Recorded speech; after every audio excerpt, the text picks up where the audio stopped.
Hi guys, it's Tonya from Tonya's Bakeshop, and today we're going to be going over a single arm sweep row.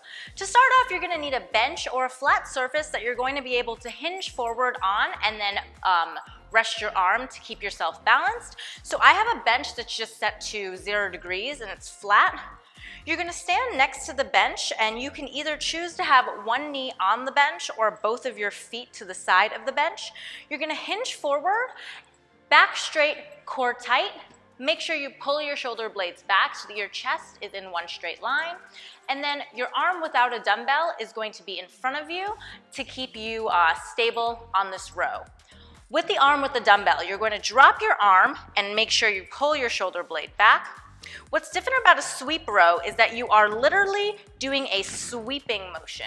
So the dumbbell is coming out in a semicircle formation, and then you're drawing a back with that elbow, big semicircle, versus a bent over row where you're rowing in one straight line. You want to make sure you squeeze your back and your lats when you pull backwards, and then come down with control, nice and slow.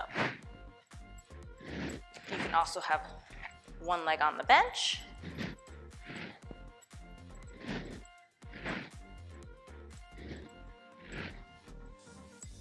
And that is a single arm sweep row. Thank you guys so much for watching. Don't forget to comment, like, and subscribe if you'd like to see more videos from me. Thanks guys!